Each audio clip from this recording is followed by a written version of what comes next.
Olá, estudante. Nessa aula de cálculo 1, a gente vai começar a estudar integrais. Bom, a ideia da integração ela é muito parecida com o que a gente viu lá no cálculo de área sobre o gráfico. Então, seja f de x uma função contínua no intervalo AB. Definimos a integral de f de x em AB por... Então, vocês notem que essa definição ela é muito parecida com a definição lá de área sob o gráfico, tá? Com a diferença de que a função f aqui ela não precisa ser não negativa. Então, f pode assumir valores negativos também. A gente vê isso aqui nesse gráfico, onde essa função f ela tem valores positivos e valores negativos. Então, olhando aqui para a notação de integral, vocês vão ver esse símbolo alongado, que parece um S alongado, e esse é o sinal de integração. O A e o B são os limites de integração. A função f de x aqui é o integrando e x é a variável de integração nesse caso. Então, observação, aqui f de x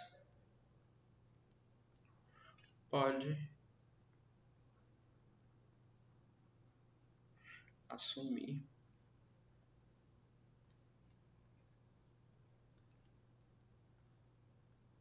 valores negativos.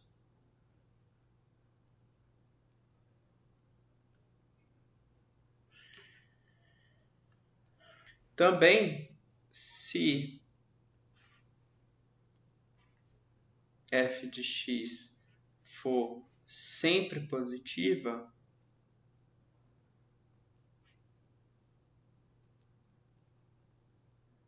então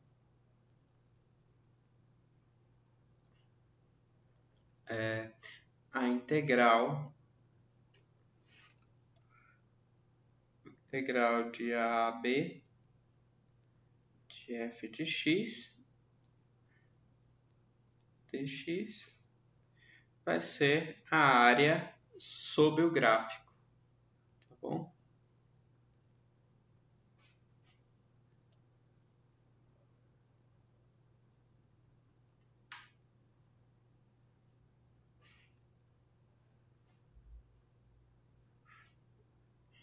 Então,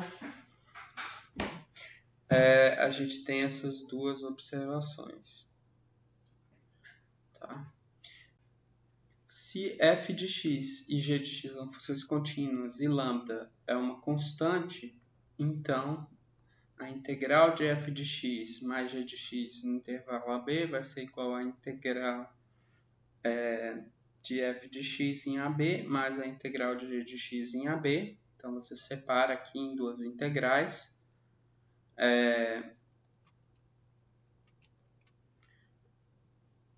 Se eu tenho a integral em AB de lambda vezes f de x, então eu posso tirar a constante para fora da integral.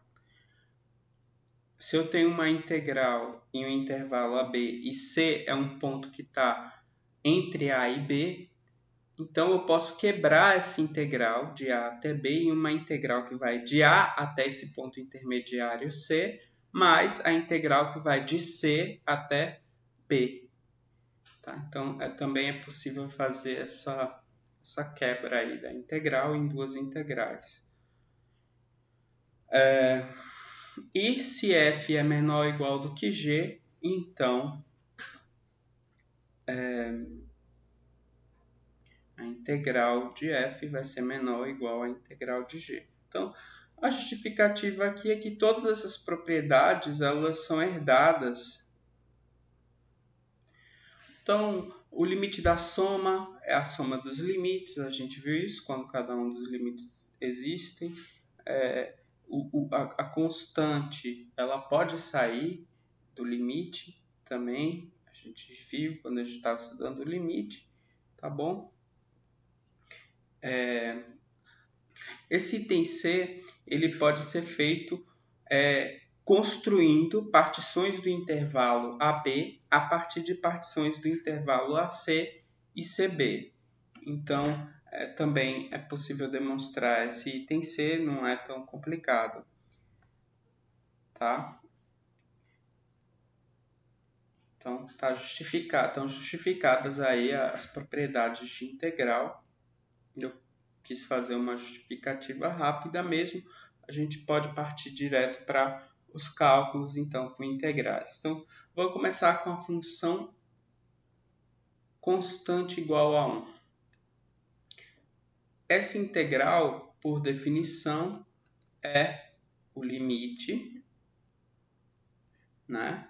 Quando o módulo das partições tende a zero, o comprimento das partições tende a zero, de soma de i igual a 1 até o último da partição menos 1, da função a ser integrada, que no caso é a função 1, vezes o comprimento de cada subintervalo da partição. Então, aqui fica xi mais 1 menos xi. Então, esse somatório, na verdade, ele é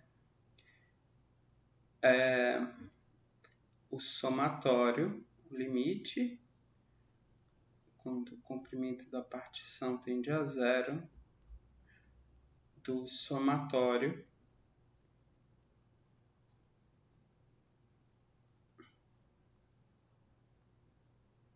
menos xi,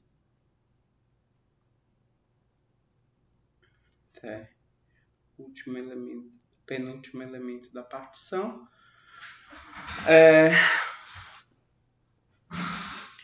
E aí, bom, esse somatório vai ser o limite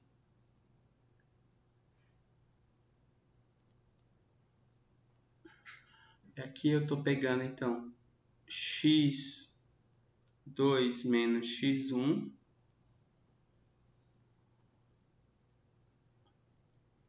mais x3 menos x2 mais, continua assim até o último elemento, que é xnp menos xnp menos 1. Tá? Então, fica com esse limite. A gente fica com esse limite. E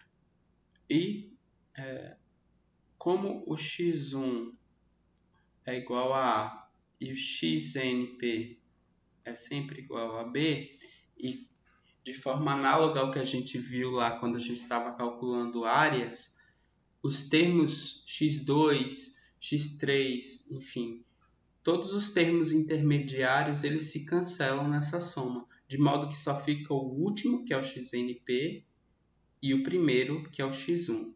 Então, você vai ficar com B menos A, porque o xnp é B e o x1 é A, certo? Então, o resultado dessa integral é B menos A. É o ponto final menos o ponto inicial. Já essa outra integral aqui, ela é o limite, também por definição, quando o comprimento das partições tende a zero, dos somatórios de I igual a 1 até NP menos 1 de F de xi vezes xi mais 1 menos xi. Então, estou usando aqui a definição de integral, sendo que a minha f de x é o próprio x. E aí, isso vai me dar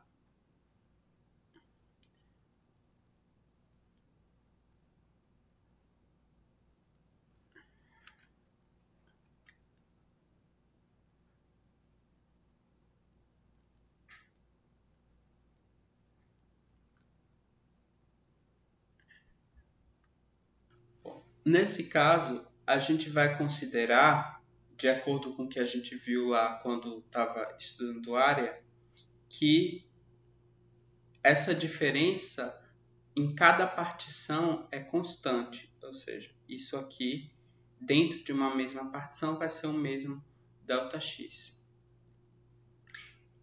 Tá? Então, supondo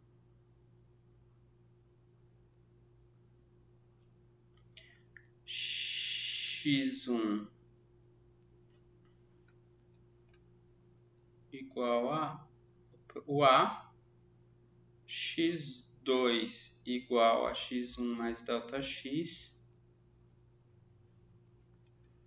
x3 igual a x2 mais ΔX, x2 mais ΔX, e assim por diante.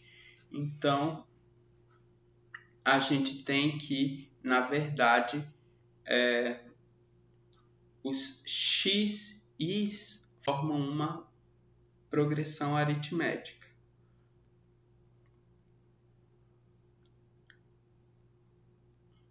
Tá? Continuando aqui o cálculo do limite.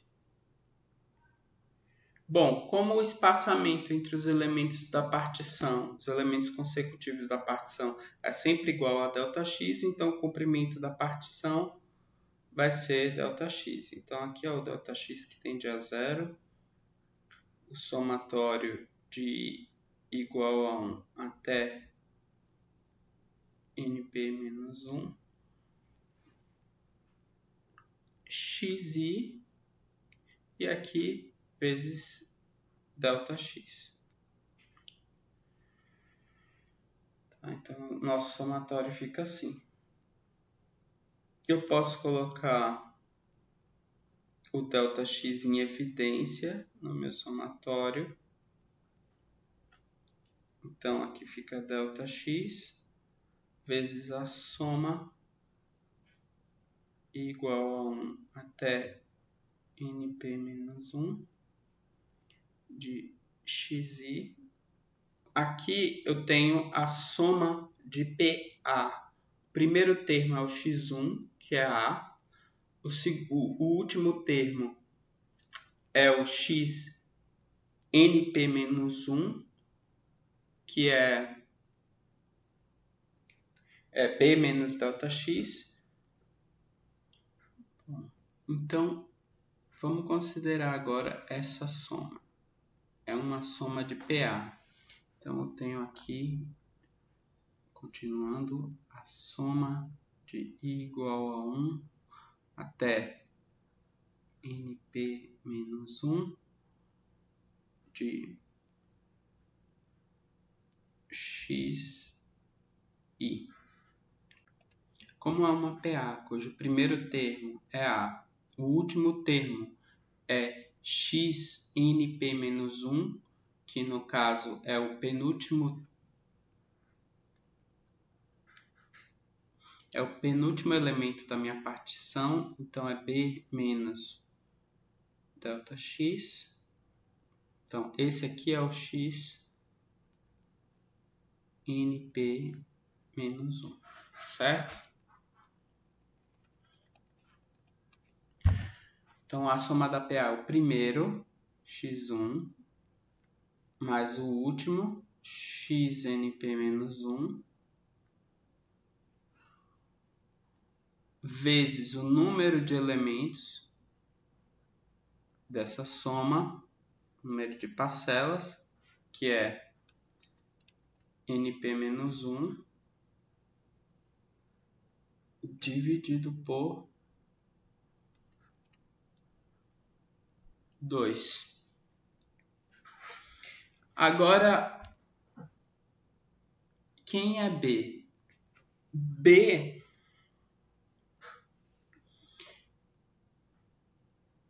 menos delta x, na verdade,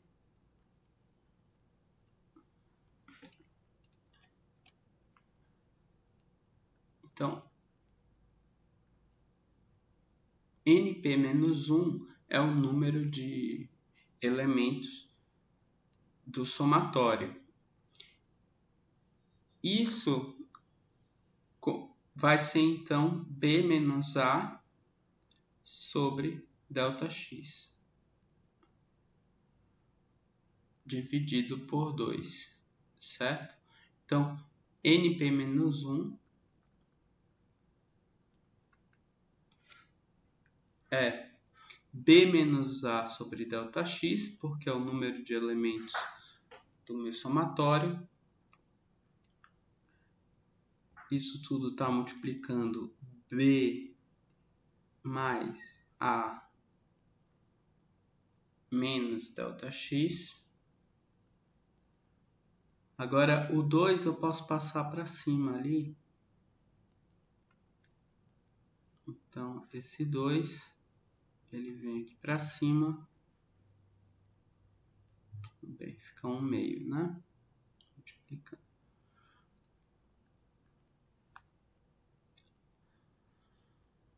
Efetuando agora esse produto, então eu fico com 1/2. Aqui fica B menos A vezes B mais A, fica B ao quadrado menos A ao quadrado sobre delta x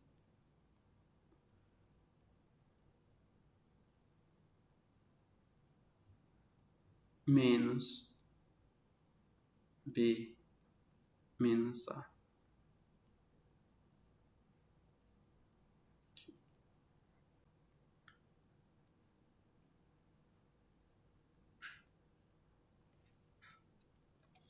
Tudo bem.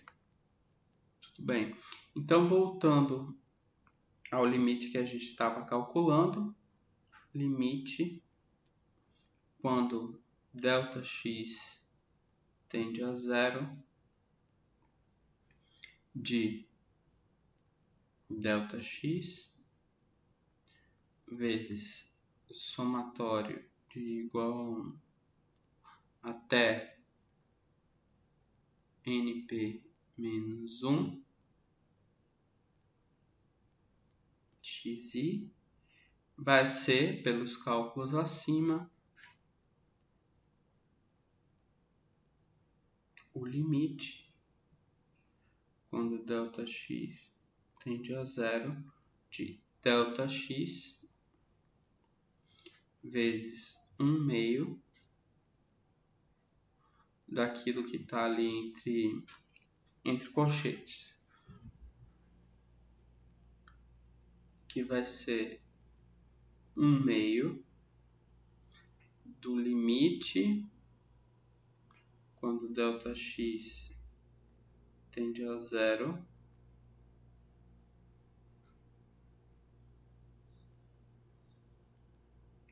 de delta x vezes o que está ali entre colchetes, que é b ao quadrado menos a ao quadrado sobre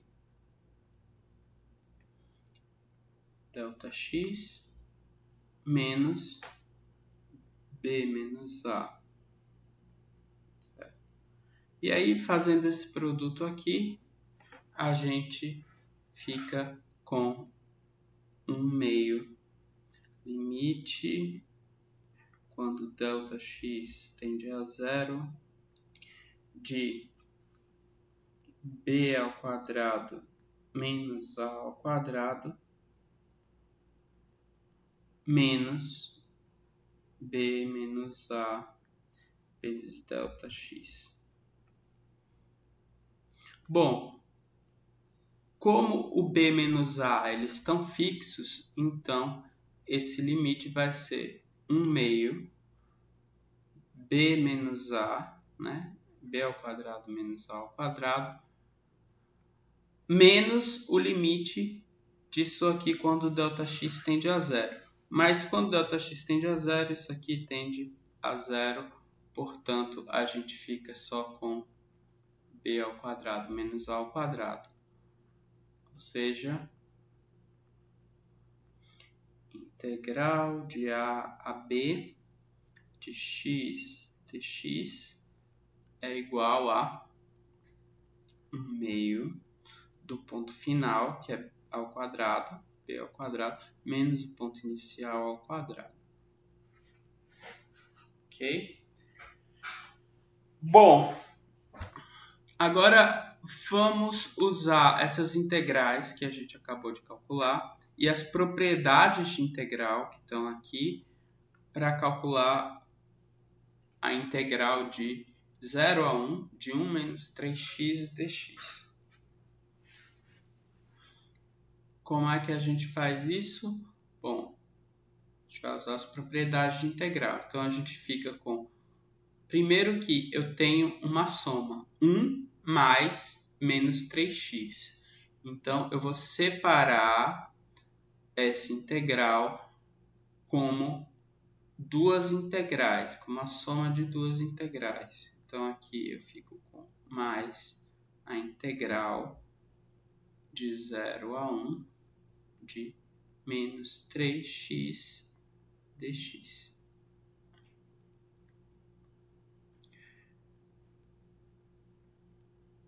Isso